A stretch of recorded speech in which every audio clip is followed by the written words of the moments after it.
How do you control your thoughts? Well, I was thinking about it, and I think that the first thing is just kind of like a temporary fix. It's not like necessarily a way to control your thoughts, but using distractions is a temporary fix. Like if you're in a bind, like you only have time to sit down and like focus on yourself. Um, I think that's pretty self-explanatory too. Like you just ignore your thoughts, or you avoid them, or you just engage in whatever it is that you have to get done at that moment until you can set aside a time to come back to it. But I think as far as like a long-term solution, that's rather unhealthy. I think a better solution um, would be to actually address your thoughts, which I think is kind of like a foreign concept to a lot of people these days. It's also rather simple and elegant, I think. Um, but yeah, just like acknowledging that, hey, these are my thoughts, and then from there diving in and trying to dissect, well, why am I thinking this? And I think that vocalizing is another good tool that we can use. Because when our thoughts are just in our mind, we don't really realize how bizarre or warped they might be. But then when we vocalize them, we can start to hear, like, I've noticed this a lot of times with myself. Like I'll vocalize these things, like, and I keep on speaking it, thinking that eventually it's going to make sense, and it never does. So by the end of it, I have to sit there and be like, that was really odd. I can't believe I just sat there for so long and let that just kind of fester. It goes to show really like how inspired our founding fathers were to create this freedom of speech. What do you think? I think, yeah, it takes a conscious decision. If you're going to address your thoughts, that means you've already made the decision of, I want clean thoughts, and you have to decide what thoughts are okay and what aren't. And you have to, like, when it says guard yourself, you have to like put a guard up, like a little mini version of you, that when a thought that's violating what you've committed to have your thoughts be, so if it's anger or hatred or jealousy or lust or sadness or doubt, whatever it may be, if you've decided I'm not going to think this way anymore when the thought comes up, yeah, I like what you said. You can choose to think of something else. So I think it's good to have a plan of what else you're going to think of, whether it's the scriptures or the Savior or whatever else works for you. But I think breaking it down and getting in touch with, well, where's this thought coming from? Is it coming from Satan? Is it coming from an immature part of myself? And just not giving it, not entertaining it, or like letting it stay in your mind for the least amount of time as possible. Because if you entertain it, then it's like you're giving it a chance to give itself a reason to stay there. But if you just decide immediately, like, no, you don't have a place in your thought, I'm the boss, then you can just turn it away. And I think practice makes it easier.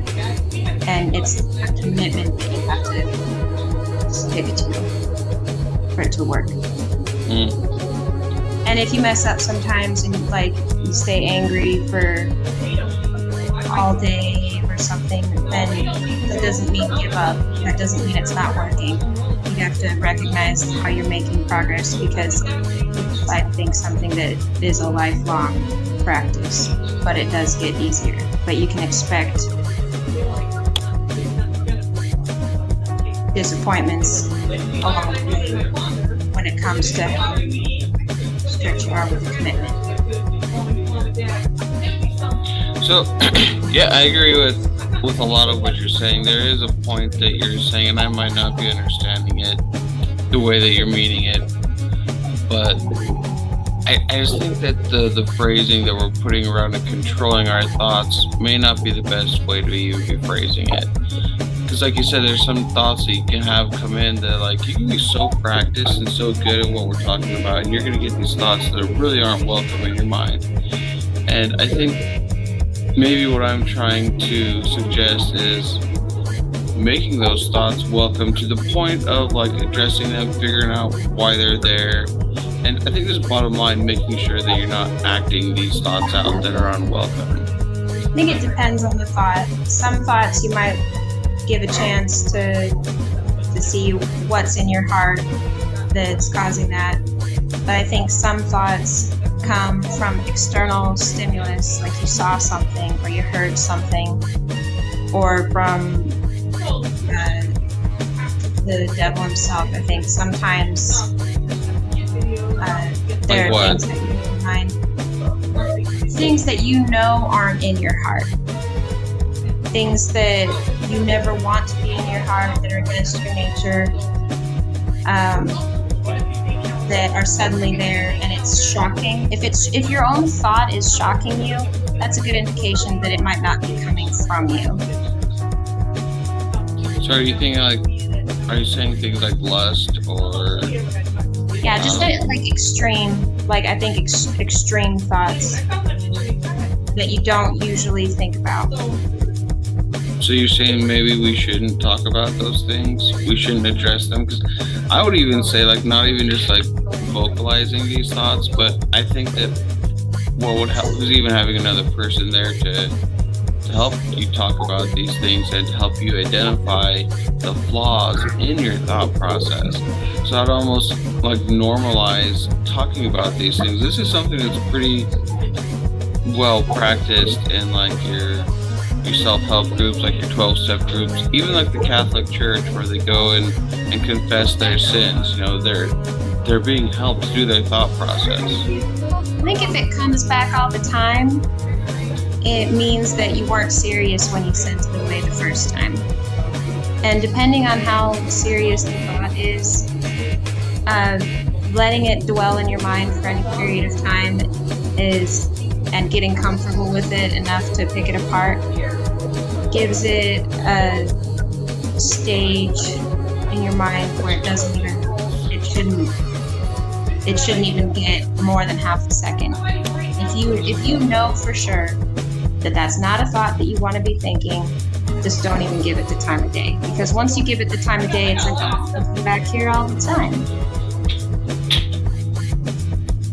I think I can see where you're coming from, and I can't speak for everybody, but I definitely know, at least for myself too, that there are definitely people out there that some of these thoughts that they struggle with are recurring to the point that like there's really no hope that that thought or desire, impulse, or whatever you want to call it, will ever cease to exist. Like alcoholism, for example.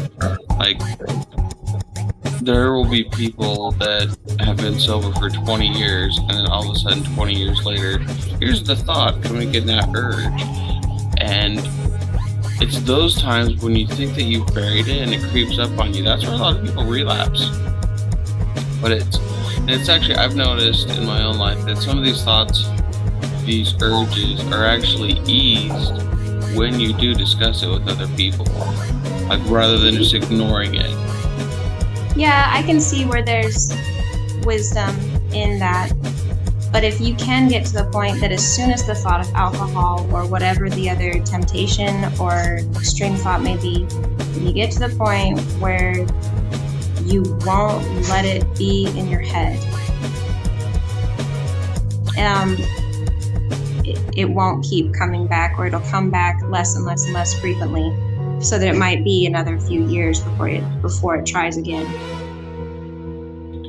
You know, and actually I think that could be useful. I did just think of another tool that we can use to help our thought process, and that is like having a thought, like a practice thought process to kind of help you navigate it. So it's like, let's just keep going with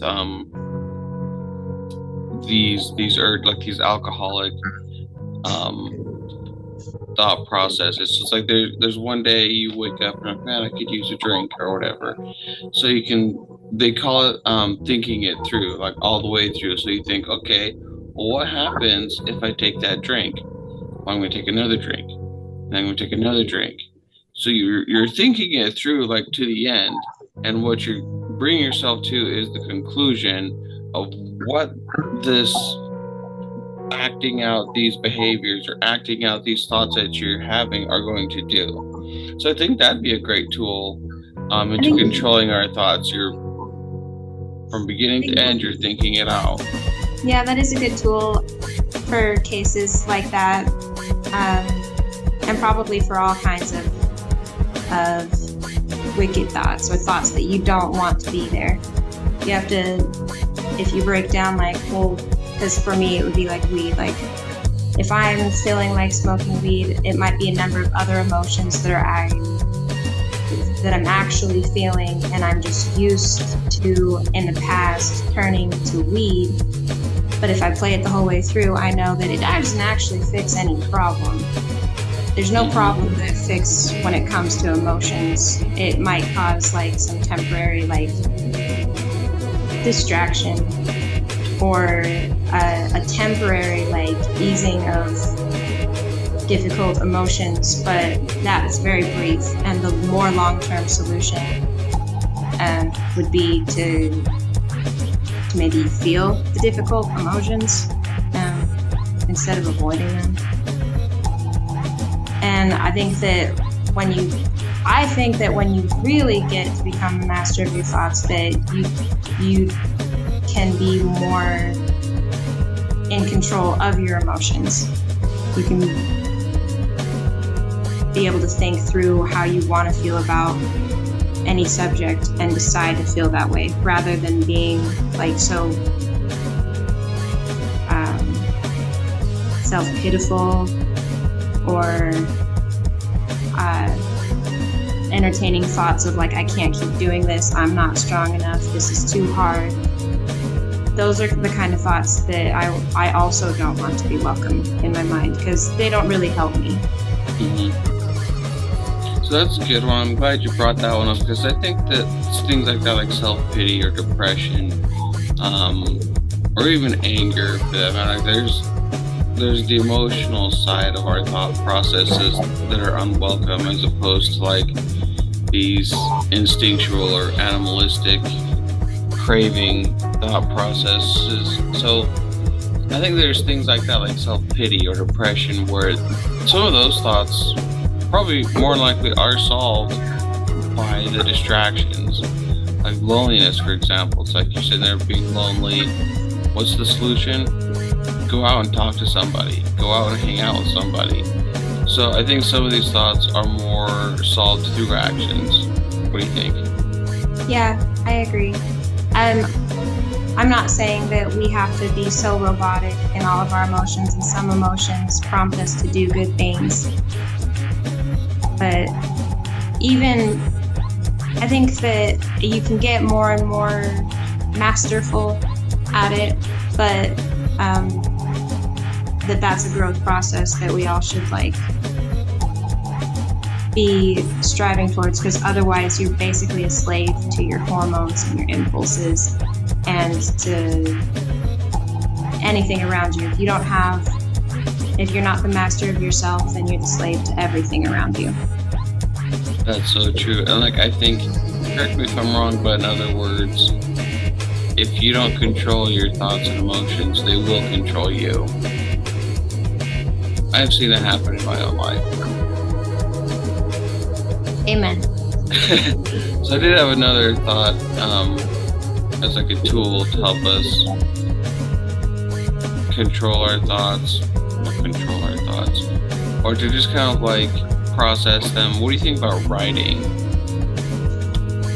Yeah, I think that helps. And I think that, like, I kept a dream journal for a while, and I noticed that having written it down, I got a lot more out of like being able to look into what my dream meant to me and what I could get out of it after writing it down, even more so than if I told somebody about it or just thought about it.